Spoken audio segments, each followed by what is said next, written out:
Vocês estão felizes? Vocês estão aí? Vocês estão felizes? Amém. Amém, queridos. Queridos, quando nós nascemos de novo, nós nascemos para uma nova realidade. Preste muita atenção aqui. Quando nós nascemos de novo, nós nascemos para uma nova realidade. Todas as pessoas que recebem a Jesus, elas passam pelo processo do novo nascimento. Elas nascem de novo, acontece uma nova realidade na vida delas. E elas entram e começam a usufruir uma nova realidade. Começamos a ter acesso às coisas que nós antes não tínhamos. Quando nós nascemos de novo, encontramos a Cristo Jesus, queridos, nós desfrutamos de coisas que nós não tínhamos ainda. Posso ouvir um amém? Amém. Nós começamos a ter acesso a Deus, queridos. Hoje em Cristo Jesus, queridos, Deus nos ouve. Hoje temos acesso a Deus e todas as vezes que fechamos a porta do nosso quarto, Deus nos ouve. Deus nos ouve. C.S. Lewis, ele tem uma frase interessante, ele fala assim: há um céu aberto dentro de um quarto fechado quando começo a orar. Existe um céu aberto quando fecho a porta do meu quarto e começo a orar. Queridos, quando nós fechamos a porta do nosso quarto para termos comunhão com Deus, queridos, os céus se abrem sobre as nossas vidas. Mas se abrem por causa das nossas orações? Não, queridos, por aquilo que Jesus fez na cruz.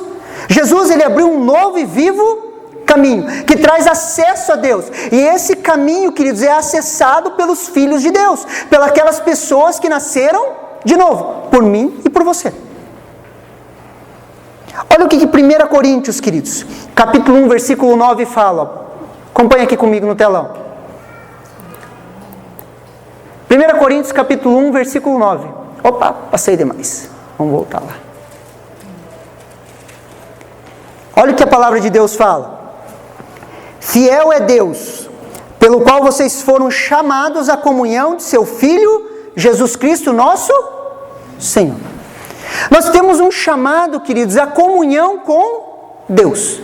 Esse é o nosso principal chamado. Deus nos chamou para termos comunhão com Ele. Esse é um chamado ímpar, impressionante, que eu e você temos, de termos comunhão com Deus. E nessa comunhão, queridos, nós começamos a viver uma nova realidade. Repete assim comigo: nova realidade. Na comunhão com Deus, queridos, eu e você começamos a viver uma nova realidade. Começamos a experimentar coisas, queridos, que nós não experimentávamos antes. Olha o que a palavra de Deus fala em João, capítulo 4, versículo 24. João 4, 24. A palavra de Deus, ela fala assim, ó. Opa! Isso. Deus é Espírito, e importa que os seus adoradores o adorem em espírito e em verdade. Nessa comunhão com Deus, queridos, eu e você precisamos entender esse princípio. Deus, ele é Espírito. Deus, ele é Espírito. O reino espiritual, queridos, ele é mais real do que o reino físico. O reino espiritual, ele rege o reino físico. Preste atenção aqui. Existe um reino espiritual, e esse reino espiritual, ele rege o reino físico. É o princípio, queridos, que nós chamamos de princípio do espelho. O reino físico é o espelho do reino espiritual. Ah, pastor, então você está falando que existe um dualismo, pastor, um dualismo platônico nas Escrituras. Não, queridos, não tem a ver com dualismo, queridos, não tem a ver com mundos separados, queridos. São mundos que coexistem, queridos. O primeiro e o segundo céus, eles são entrelaçados, queridos. As regiões celestiais com o reino físico são entrelaçados. Nós começamos a entender esse princípio mais ou menos como o princípio do espelho. O reino espiritual é refletido no reino físico. É o princípio do espelho. Quando a mulher vai se maquiar, todas as mulheres que vieram hoje, geralmente elas vão se olhar no espelho antes de sair de casa. Quando a mulher vai se arrumar, se olhar no espelho, ela olha no espelho, ela arruma o seu reflexo ou ela arruma o seu rosto físico? Ela não vai mexer no seu reflexo. Amém? Preste atenção aqui. O reino espiritual, queridos, ele reflete no reino físico. O reino físico é o espelho. Muitas vezes nós queremos arrumar o espelho, queridos, sendo que nós deveríamos começar arrumando no lugar correto. E é sobre isso que eu quero falar com vocês hoje. Uma vida de oração. Esse é o tema da minha mensagem hoje. Uma vida de oração. Quando eu entendo o princípio do espelho, queridos, eu começo a querer consertar as coisas no lugar correto. Eu começo a entrar nos lugares celestiais. Eu começo a caminhar em lugares celestiais.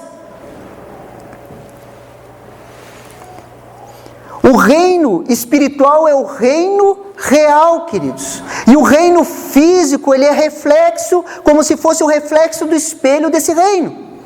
Quando você está se arrumando no espelho, você não arruma o seu reflexo. Quando queremos fazer concertos, queridos, precisamos entrar nos lugares celestiais, onde as batalhas acontecem. Onde as coisas acontecem, queridos. Nos lugares celestiais. E como entramos nisso, queridos? Entramos nisso pela fé. Repete assim comigo, fé. Olha o que Hebreus, capítulo 11, versículo 1 ao 3, ele fala. Hebreus 11, do 1 ao 3. Ora, a fé é a certeza das coisas que se esperam, e a convicção de fatos que não se veem. Pois pela fé os antigos obtiveram bom testemunho. Preste atenção aqui, versículo 3. Pela fé entendemos que o universo foi formado pela palavra de Deus, de maneira que o visível veio a existir das coisas que não aparecem. Outras traduções vão falar que o visível veio das coisas invisíveis. Se Deus é Espírito e Deus veio antes de todas as coisas, queridos, Deus é o Criador do reino físico, existia um reino invisível. Você crendo ou não, queridos, existe um reino que os nossos olhos não veem. Nossos olhos físicos. As coisas visíveis foram criadas pela palavra de Deus, o visível veio pelo invisível. O reino espiritual é o reino real. Pela fé entramos, queridos, em oração, intercessão e batalha espiritual nesse reino. Entramos pela fé nisso, queridos, em oração, intercessão e batalha espiritual. Existe uma guerra invisível, queridos, mas ela é real. Existe uma guerra invisível em torno da minha e da sua vida, mas ela é real. Satanás, ele vive ao derredor, procurando quem ele possa tragar. Existe uma guerra, queridos. E eu e você somos agentes de transformação. Quando eu entendo isso, queridos, eu entendo que eu tenho acesso a esse reino. Eu entendo, queridos, que esse reino é o reino que influencia o outro reino, que o reino invisível, que influencia o reino visível, queridos. Eu começo a entrar e começo a fazer transformação nas coisas invisíveis através da minha vida de oração. E eu começo a obter vitória naquilo que eu não estava tendo vitória. Só que muitas vezes nós queremos viver muito no natural. Nós precisamos sair do modo natural, queridos. Posso ouvir um amém? Amém. Quando entendemos isso, queridos, a oração ela se torna um privilégio. A oração, queridos, nunca foi um fardo. A oração nunca foi um peso. A intercessão nunca foi uma dificuldade, queridos, na igreja do primeiro século. A oração é um privilégio. Ah, pastor, eu não vou orar porque quando a gente entra em oração dá muita guerra. Queridos, você orando ou não, você está em guerra. Você está em guerra. Amém? Fica um silêncio às vezes assim. Quando entendemos isso, queridos, a oração se torna um privilégio. Eu e você, como nós cantamos agora há pouco, somos reis e sacerdotes. Eu e você somos reis e sacerdotes em Cristo Jesus. Olha o que Apocalipse, capítulo 1, do versículo 4 ao 6 nos fala.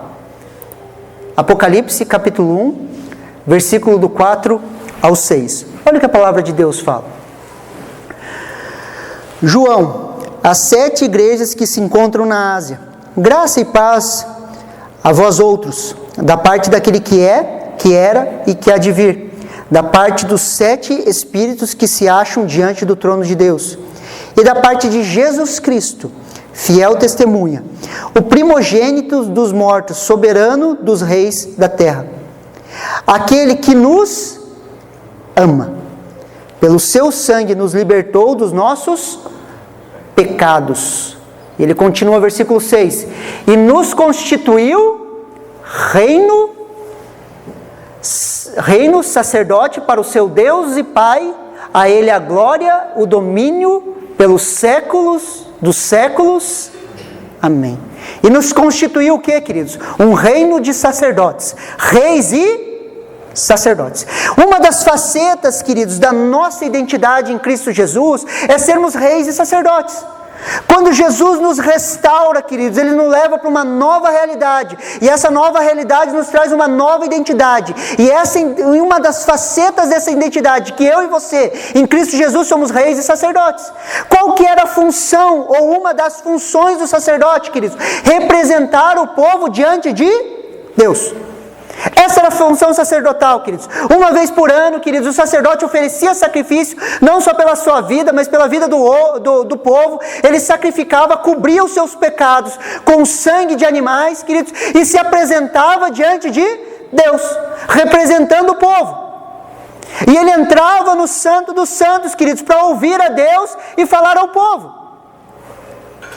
E se ele entrasse, queridos, com qualquer pecado oculto, ele morreria no Santo dos Santos. Tanto é que existe uma história, isso não é um relato bíblico, existe uma história que as estolas sacerdotais, elas estavam cheias de guizos assim, que faziam barulho. Eles amarravam uma corda no pé do sacerdote, o sacerdote entrava no tabernáculo, queridos, entrava lá no último estágio do tabernáculo, que é o Santo dos Santos, e ele entrava com aqueles guizos, queridos, oferecendo incenso para ouvir a Deus. E se aqueles guizos parassem de tocar por muito tempo, o que eles iam fazer? Puxar ele pela cordinha, porque ninguém ia ter coragem de entrar lá, porque ia morrer também. Pastor, isso aconteceu? Não, queridos, são histórias dos judeus, não há um relato bíblico disso ter acontecido, mas faz muito sentido. Então, uma das funções dos sacerdotes era o que, queridos? Representar Deus, o povo diante de Deus. E essa, queridos, é uma das nossas funções. Essa é uma das nossas funções. Nós representamos muitas vezes Deus o povo diante de Deus. Você já orou por alguém, sim ou não? Você está representando essa pessoa diante de Deus, mencionando o nome dela em oração. Quando o sacerdote entrava, queridos, na presença de Deus, ele não podia ter nenhum pecado oculto. Tudo deveria ser coberto pelo sacrifício de animais. E uma vez por ano ele entrava nesse local para ouvir a Deus. Fale assim comigo: graças a Deus por Jesus Cristo. Hoje eu e você temos acesso a Deus, queridos, a todo momento. Eu e você somos sacerdotes na casa de Deus. Há um sacerdócio universal, queridos. Eu e você em Cristo Jesus somos sacerdotes. Se nós entendêssemos isso, queridos, nós íamos levantar pessoas de oração, de entendimento. Muitas vezes as pessoas: pastor, ora por mim. A melhor frase do crente deveria ser assim: pastor, ora comigo. Porque nós somos sacerdotes, nós temos acesso a Deus. Ah, pastor, mas tem pessoas que parece que são mais chegadas dele lá, daí é mais fácil pedir oração para ele. Queridos, aí você joga toda a obra da cruz no lixo. Ah, pastor, então é errado pedir oração? Não estou falando que é errado pedir oração, queridos. Mas a melhor forma de nós pedirmos oração é falar: ora comigo. Nós oramos juntos como reis e sacerdotes. Amém? Amém. Uma das funções do sacerdote, e é sobre isso que eu quero falar essa noite, era queimar incenso diante do Senhor. Uma das funções sacerdotais era queimar incenso diante do Senhor. Olha o que Lucas, capítulo 1, versículo 8 ao 9, ele nos fala. Lucas, capítulo 1, versículo do 8 ao 9. Ora, aconteceu que, exercendo ele diante de Deus o sacerdócio, na ordem do seu turno, coube-lhe por sorte, segundo os costumes sacerdotais, entrar no santuário do Senhor para queimar incenso. Esse texto aqui, queridos, está falando, queridos, sobre Zacarias, queridos. Zacarias era pai de João Batista. Antes de João Batista nascer, queridos, o seu pai, queridos, Zacarias, ele era sacerdote diante de Deus. E caiu por sorteio ele queimar incenso diante de Deus. Isso acontecia, queridos, uma vez na vida do sacerdote. E era um privilégio, queridos, fazer essa função sacerdotal, de queimar incenso diante do Senhor. E caiu a vez de Zacarias. E Zacarias foi queimar incenso diante do Senhor. Vamos continuar lá. Versículo 10. E toda a multidão do povo estava fora, orando a hora do incenso. E um anjo do Senhor lhe apareceu, postou-se em pé, à direita do altar de incenso. E Zacarias, vendo, turbou-se e caiu de temor sobre ele. Mas o anjo disse a Zacarias: não temas, porque a tua oração foi ouvida. E Isabel, tua mulher, dará à luz a um filho, e ele lhes porá o nome de João. Continuando lá.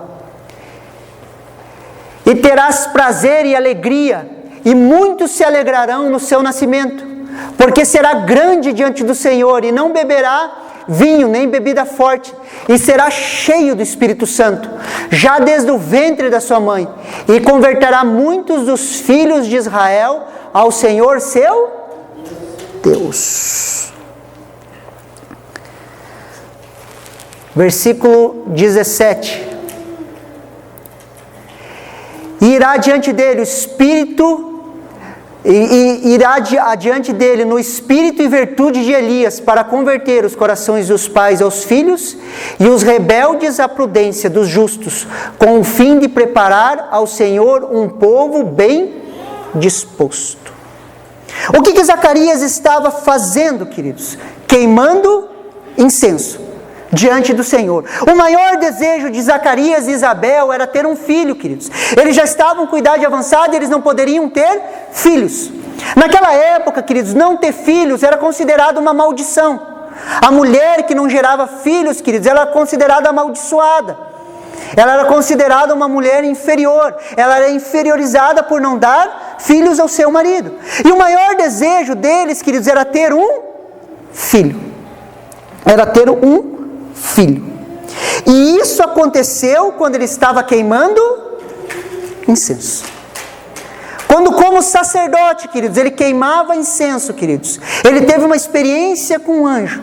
Um anjo apareceu diante desse homem, queridos, quando ele queimava incenso. O que é queimar incenso hoje, queridos, para mim e para você?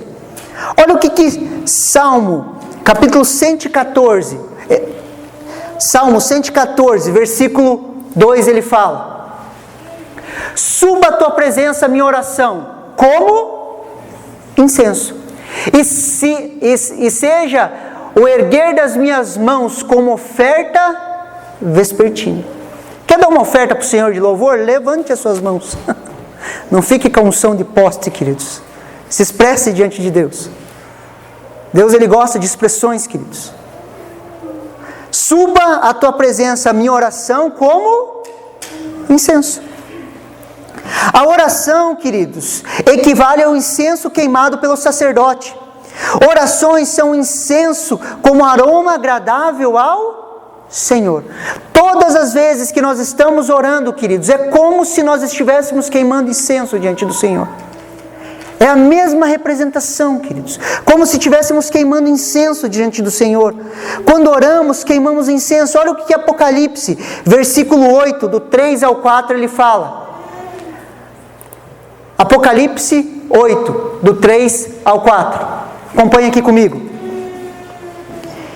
Veio outro anjo e ficou em pé junto ao altar, com um incensário de ouro, e foi-lhes dados muito incenso para oferecê-lo, como as orações de todos os santos sobre o altar de ouro, que se achava diante do trono.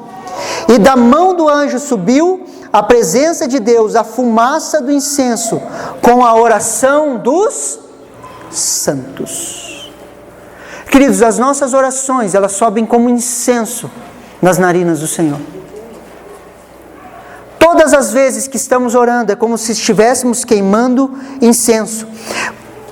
Quando Zacarias, queridos, ele estava queimando incenso, ele teve uma resposta das suas orações.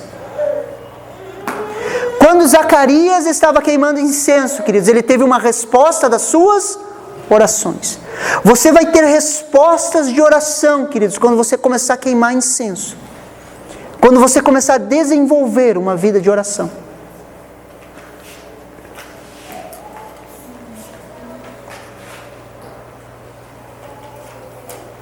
Temos o grande privilégio de queimar incenso diante do Senhor. Ao sacerdote, queridos, era permitido uma vez entrar diante do Senhor em toda a sua vida. Eu e você hoje, na nova aliança, nós temos acesso a Deus todos os dias, queridos. E todos os dias que nós fechamos a porta do nosso quarto para orar, existe um céu aberto. Posso ouvir um amém? Amém. Quando desenvolvemos isso, entendemos isso, queridos, a nossa vida começa a se tornar uma vida de oração. Uma vida de oração. Uma vez eu ouvi uma frase, queridos, vi em um centro de recuperação, eu ia pregar em um centro de recuperação em Maringá, tive algumas oportunidades de pregar lá, e lá havia uma frase que me marcou muito, e eles tinham colocado em vários lugares dessa clínica de recuperação, e a frase falava assim: tudo muda através da oração. Tudo muda através da oração. Princípio do espelho, queridos. Acessamos os lugares celestiais e começamos a transformá-los através da nossa oração. Olha que interessante. A salvação, quando ela chega aos gentios, queridos, em Atos capítulo 10, ela chega, queridos, porque pessoas estavam queimando incenso. Olha comigo em Atos capítulo 10, versículo do 1 ao 4. Atos 10, do 1 ao 4. Acompanhe aqui comigo no telão. E havia em Cesareia um homem por nome Cornélio, centurião da corte chamada italiana, piedoso e temente a Deus, com toda a sua casa, o qual fazia muitas esmolas ao povo e de contínuo orava a Deus. Este, quase a hora 9 do dia, viu claramente numa visão um anjo de Deus, que se dirigia para ele e dizia: Cornélio. O qual, fixando os olhos nele, e muito atemorizado, disse: Que é, Senhor? E disse-lhe: As tuas orações e as tuas esmolas têm subido para a memória diante de Deus. Queridos, Cornélio, ele não era judeu, queridos. Cornélio era gentil, ele não tinha acesso às alianças ainda. Cornélio não era um homem circuncidado, Cornélio era um gentil. E esse homem gentil, queridos, piedoso e temente a Deus, ele fazia muitas esmolas e de contínuo orava a Deus, mesmo não sendo judeu. E mesmo não sendo judeu, Deus ouviu este homem. Ele teve uma experiência, queridos, que mudou a história. Vejam comigo lá no versículo 3. E este, quase a hora 9 do dia, viu claramente numa visão um anjo de Deus, que se dirigia para ele e dizia: Cornélio. O qual, fixando os olhos nele, muito atemorizado, disse: Que é, Senhor? E disse: As tuas orações e as tuas esmolas têm subido para a memória diante de Deus. Esse homem, queridos, teve uma experiência, queridos, com um anjo que mudou a história da igreja, queridos, que mudou a história do mundo. As tuas orações e as tuas esmolas subiram diante de Deus. Aqui se abre, queridos, uma porta para a salvação dos gentios. Aqui, queridos, nesse texto, abre-se uma história que se divide, queridos, a história da igreja. Há um acontecimento que divide a história da igreja. A igreja, queridos, antes de Atos capítulo 10, ela estava voltada, queridos, somente para os judeus. Os gentios não entravam no seio da igreja, a salvação não tinha chegado a nós ainda. E nessa experiência desse homem, queridos, há uma ruptura. Se você continuar, queridos, em Atos capítulo 10, você vai ver, queridos, que eles vão mandar chamar a Pedro. E nós vemos lá no versículo 9 ao 10. Acompanha aqui comigo. E no dia seguinte, indo eles a seu caminho, estando já perto da cidade, subiu Pedro ao terraço mais uma vez, para orar. Quase a hora sexta. E tendo fome, quis comer. E quando lhes preparavam, sobreveio um arrebatamento de sentidos. Queridos, Cornélio, queridos, ele fazia orações e esmolas diante do Senhor. E ele estava lá, e ele tem uma experiência com o anjo. No outro dia, queridos, Pedro sobe ao terraço para quê? Para orar. E ele tem uma experiência com Deus, um arrebatamento de espíritos, um arrebatamento de sentidos. E quando ele tem esse arrebatamento, queridos, ele vê um lençol descendo com os animais impuros. E ele ouve uma voz falando o quê?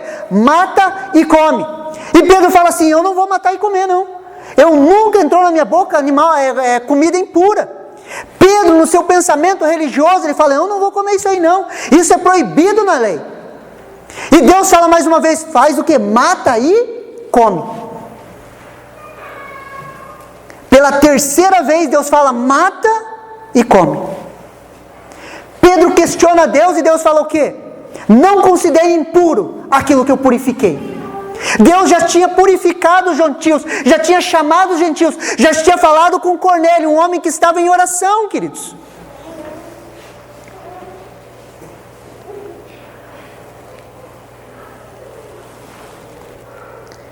Deus dá ordens claras a Pedro. Acompanha esses homens, vai lá na casa de Cornélio, prega o evangelho aos gentios. E quando Pedro cumpre, queridos, as instruções de Deus, algo sobrenatural acontece.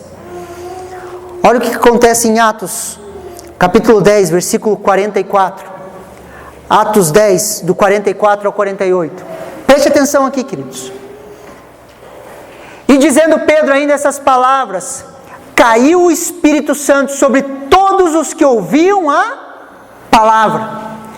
E os fiéis que eram da circuncisão, todos quantos tinham vindo com Pedro, maravilhavam-se de que o dom do Espírito Santo se derramara também sobre os gentios, sobre aqueles que não são judeus, porque os ouviam falar em línguas e magnificar a Deus. Versículo 47. Respondeu então Pedro, pode alguém porventura recusar a água para que sejam batizados estes, que também receberam, como nós, o Espírito Santo? E mandou que fossem batizados em nome do Senhor Jesus. Então, rogaram-lhe que ficasse com eles alguns dias. Queridos, eles foram cheios do Espírito Santo ao ouvirem Pedro pregar. Os primeiros gentios a serem batizados com o Espírito Santo oraram em línguas estranhas, queridos. Pedro olha aquela maravilha, começa a olhar, fica deslumbrado. Os da circuncisão, que eram judeus, olharam aquilo, ficaram deslumbrados, não entenderam nada, porque eles achavam que a salvação era só para os judeus. Eles entram em crise. Pedro faz uma pergunta, se eles receberam o Espírito Santo, eles não podem ser batizados? Pode, foram batizados. Os primeiros gentios a serem batizados.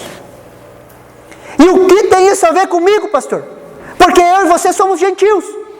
Se esse fato não tivesse acontecido, o evangelho ia continuar sendo pregado simplesmente para os judeus.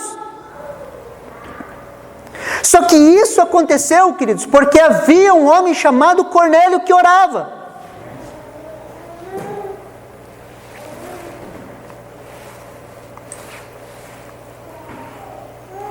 Aqui os primeiros gentios, os não-judeus, queridos, recebem o dom do Espírito Santo, eles nascem de novo, são batizados na água, fazem parte da comunhão da igreja, queridos. E por esse fato, queridos, mais tarde, quando Paulo começa a pregar aos gentios, por entender esse chamamento, acontece o primeiro concílio da igreja. A primeira discussão teológica da igreja. O que nós fazemos agora? Os gentios, aqueles que não são judeus, eles devem cumprir a lei, sim ou não? E houve um debate teológico. Preste muita atenção aqui. Primeiro, queridos, Deus dá a experiência, queridos. A experiência, queridos, nos confunde a nossa teologia. Bagunça tudo. Pedro foi chamado, ele começa a pregar para os gentios, o Espírito Santo vem sobre os gentios. O que o texto fala? Que aqueles que estavam com ele ficaram maravilhados, não entendiam nada do que estava acontecendo. Depois eles foram fazer uma construção teológica em cima daquilo que aconteceu. As construções teológicas nunca vêm antes, queridos, porque senão a gente ia tentar explicar a Deus, e a nossa cabeça é muito limitada. Algumas linhas teológicas têm dificuldade com a palavra experiência. Mas nós necessitamos de uma experiência com Deus. Aonde a gente acha que é uma coisa, acha que Deus só faz desse jeito, Deus é assim, colocamos Deus numa caixinha e Ele vem e Ele bagunça toda a nossa teologia. Foi isso que aconteceu, queridos. Pedro, como judeu, ele achava que o Evangelho era só para os judeus. Que a salvação, o dom do Espírito Santo era só para os judeus. De repente ele chega numa casa de não-judeus, queridos. Não era permitido judeu entrar na casa de não-judeu, queridos. Ele entra lá, queridos, com todo o seu dogma, com toda a sua religiosidade, com tudo que ele achava que ele conhecia de Deus. Ele começa a pregar e os gentios são cheios do Espírito Santo, começam a falar em novas línguas, começa a virar aquele culto pentecostal e eles não entendem nada do que está acontecendo. Depois, tempos mais tarde, fizeram um concílio. E agora, o que nós fazemos? Vamos organizar isso. Consegue me entender? Pare de limitar Deus naquilo que você acha, pensa. Mas por que tudo isso aconteceu? Por que tudo isso aconteceu, queridos? Atos, capítulo 10, versículo 1 e 2.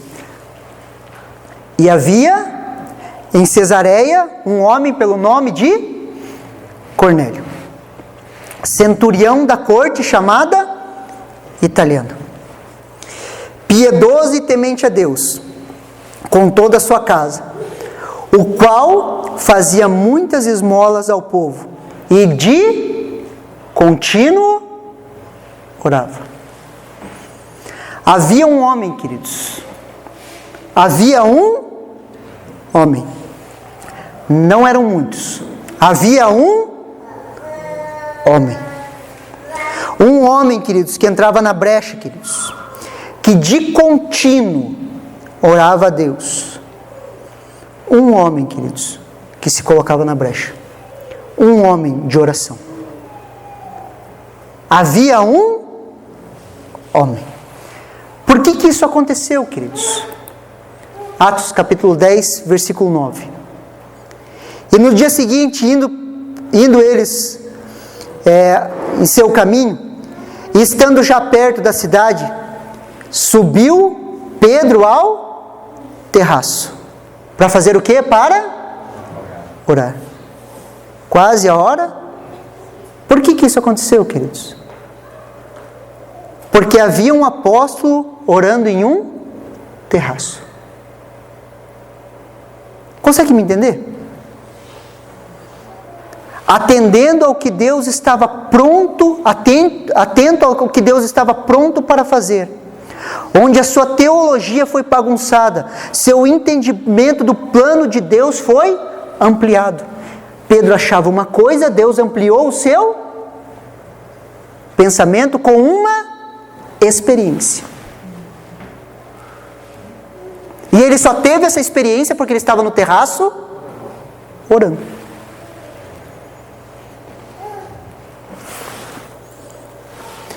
Uma experiência que trouxe uma ruptura, queridos. Que trouxe o Evangelho até os gentios, que trouxe o Evangelho até nós. E isso pode acontecer hoje. experiências sobrenaturais com Deus. Queridos, era um dia comum, tanto para Cornélio quanto para Pedro. Era um dia comum na sua vida de oração. Só que a história da humanidade nunca foi mais a mesma. A igreja nunca mais foi a mesma. Porque havia um gentil e um apóstolo orando. A Bíblia é magnífica, queridos.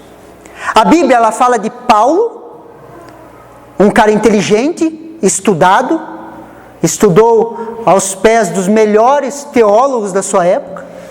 A Bíblia é incrível, queridos. Paulo, um modelo, um cara super inteligente. Só que a Bíblia fala também de um cara chamado Pedro, inculto. Não tinha talvez a 4ª série. Não era estudado. Só que Deus pega os dois extremos e usa os dois como apóstolos. Havia um homem chamado Cornélio, gentil, sem cargo na igreja, sem nada. Um homem comum, gentil, que orava e fazia suas esmolas. E havia um apóstolo. Os dois extremos, queridos. Para quê? Para abordar todo mundo. E porque esses dois homens estavam orando. Houve uma ruptura na história da igreja. O evangelho acessou os gentios. O evangelho acessou os gentios. Porque havia um homem chamado Cornélio e havia um apóstolo chamado Pedro orando em um terraço.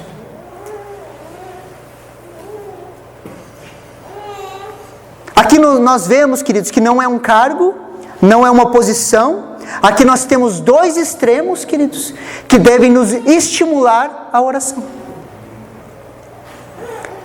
Desde do apóstolo até o novo convertido. A grande questão é, queridos, por que não oramos? Você já parou para perguntar por que não oramos? Dentro de você, talvez isso que eu tenha falado não é novidade. Eu e você sabemos que nós fomos chamados à oração. Aqui todos devem ter respostas de oração. Histórias com respostas de oração. Mas por que não oramos, queridos? E eu separei aqui alguns pontos para a gente conversar. E o primeiro, que eu entendo, queridos, que nós estabelecemos metas muito altas. Eu, como professor de educação física, queridos, eu trabalhei pelo menos 10 anos da minha vida em academias. E geralmente quando vinha um aluno novo, queridos, ele vem todo empolgado lá. Ah, professor, vou treinar 6 vezes por semana, de manhã e de tarde, já comprei suplemento, vou fazer uma dieta, vi umas coisas lá na internet, vou fazer. E o cara estabelece uma meta lá em cima. Vou vir 6 vezes por semana, 6 da manhã na academia. Primeira semana ele vai, queridos. A segunda semana ele falta um dia. A terceira semana ele vai 2 vezes na academia. De repente o cara some. Dá uns 2 meses ele aparece de novo. Ô, professor, voltei aí, né? Não, mas por que parou? Não consegui, né? Por quê? Porque estabeleceu metas muito... Queridos, ninguém vai correr 21 quilômetros, queridos, do dia para a noite.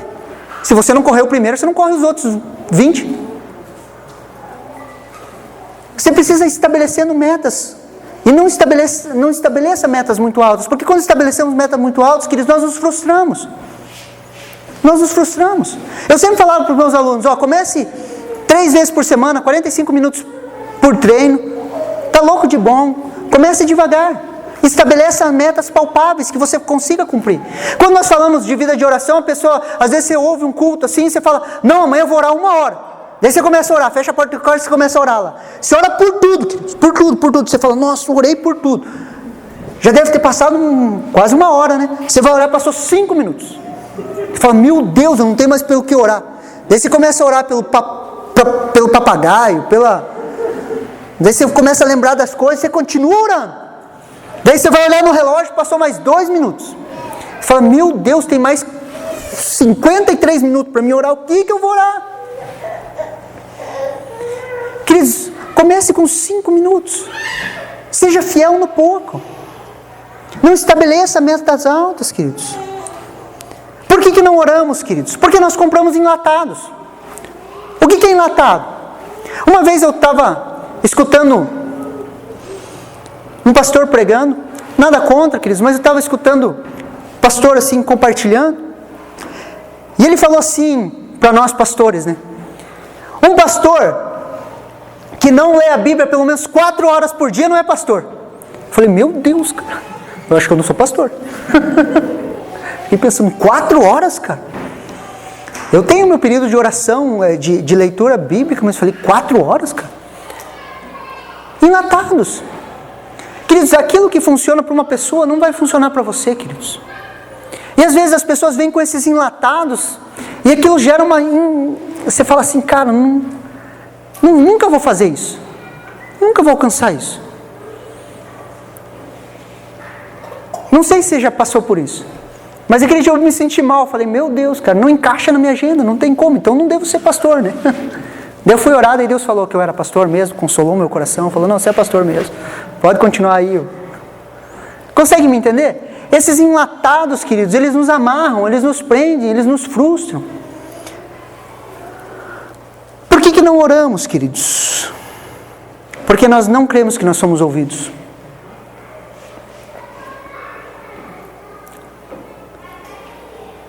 Nós não cremos, queridos.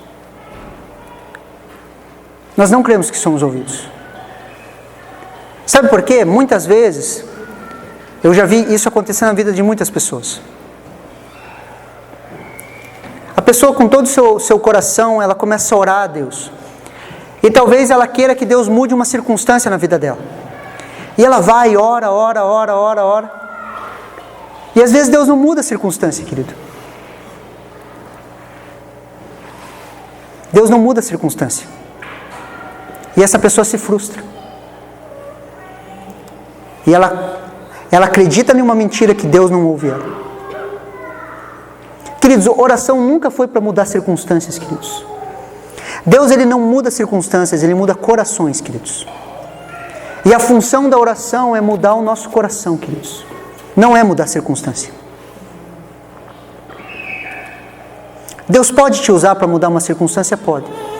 Mas muitas vezes, queridos, ele vai usar circunstâncias para te levar à oração e a oração vai mudar você. Essa é a função. E a gente se frustra e começa a achar que Deus não está ouvindo. E a Bíblia é muito clara, queridos. Muito clara. Ele nos ouve. Posso ouvir um amém? Amém. Pastor, eu não consigo acreditar nisso. Aí nós precisamos guerrear. Precisamos confessar isso como pecado. Falar, Deus, perdoa a minha incredulidade. Muitas vezes a gente tem que entrar em um processo de jejum para que Deus trabalhe o nosso coração. Para que a gente vença isso. Para que a gente vença essas frustrações. Por que nós não oramos? Porque muitas vezes somos pegos no ativismo. E a gente acha que orar é perca de tempo. Pastor, o que você vai fazer agora? Eu vou orar. Já que você não está fazendo nada, vamos sair ali comigo. Parece brincadeira, mas é verdade. Pastor, o que você está fazendo? Estou orando. Pastor não está fazendo nada, não faz nada, fica o dia inteiro lá orando. Acontece, queridos. E a gente cai no ativismo. Lembra do princípio dos espelhos?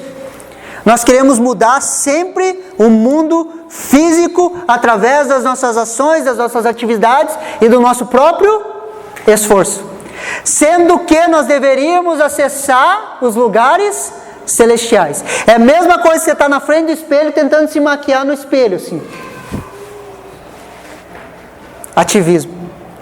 Fazemos e temos pouco resultado.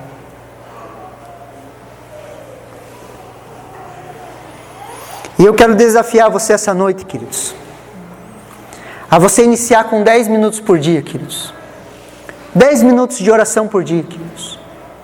E você ser como Cornélio, que orava a Deus continuamente. E essa noite eu quero te desafiar, queridos, a você ter comunhão com Deus na oração, queridos.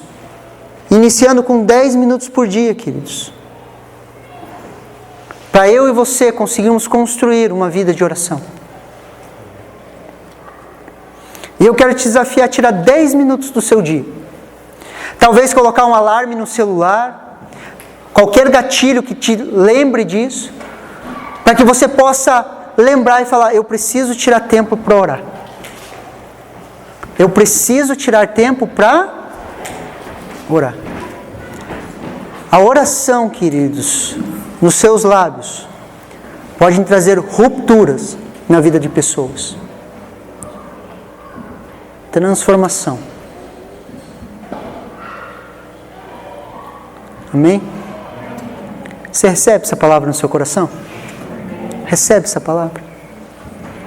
Queridos, você aceita o desafio? 10 minutos por dia. 10 minutos por dia. A iniciar, tire lá um tempo para agradecer.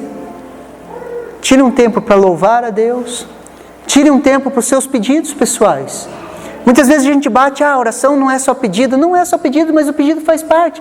Tire um tempo para seus pedidos pessoais. E lembre das pessoas.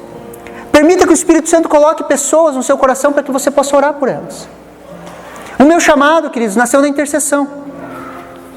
Primeira palavra profética que eu recebi foi na formatura de uma das nossas, da primeira escola de profetas lá da igreja. Há 15, 16 anos atrás. O rapaz parou na minha frente e ele falou: vai para a intercessão, porque lá é teu chamado. E eu fui para a oração, queridos. E eu tenho experiências maravilhosas com oração, queridos.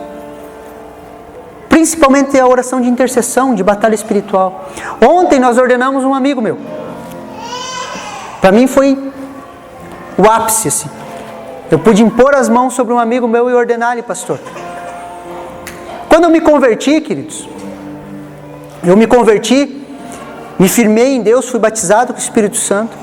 E eu tinha amizade com várias pessoas, assim. E tinham alguns amigos especiais, que eram os amigos que a gente passava a maior parte do tempo junto, treinando capoeira junto. E um desses era o Elcio. Ele já pregou aqui. E eu fiquei 3 anos orando por ele. Insistentemente. Orando por ele. Um dia em um culto, eu pregando, queridos, aquele menino foi liberto. Liberto, queridos, liberto do seu passado. Alguns meses depois eu batizei ele. Tive o privilégio de batizá-lo. Alguns anos depois ele casou com a filha do meu pastor. Ontem, nos 27 anos da Shalom, eu pude ordenar ele pastor. Isso nasceu na oração, cara. Não é ativismo religioso, é oração. É oração, queridos. Nós, como igreja, Comunhão Cristã Shalom, nós completamos 27 anos no dia de ontem. Desses 27 anos, queridos, eu estou há 25 anos lá. E nós temos história para contar. Eu vi respostas de oração. Eu vi pessoas sendo transformadas. E eu não quero jogar na sua cara aqui hoje à noite que você não ora. Eu não quero dizer que você não ora. Eu estou pregando para você, mas eu estou pregando para mim também, porque Deus falou para mim: você era intenso em oração. E eu vejo, queridos, que muitas fases da nossa vida é muito fácil a gente perder o contínuo de orar. A gente perdeu a oração das nossas mãos. Como pastor, às vezes eu caio no ativismo e eu tenho que me arrepender. Às vezes eu quero fazer. Às vezes passa o dia inteiro, às vezes até fazendo visita, conversando com os irmãos, atendendo. E quando eu vou deitar, o Espírito Santo fala: e o meu tempo? Consegue me entender? E hoje eu quero chamar você para mais próximo desses tempos de oração. Que o Espírito Santo nessa noite, queridos, levante intercessores no nosso meio. Levantem pessoas, homens e mulheres de oração, que oram pela sua família, que oram por pessoas, que têm experiências dessas com anjos, com arrebatamento de sentidos.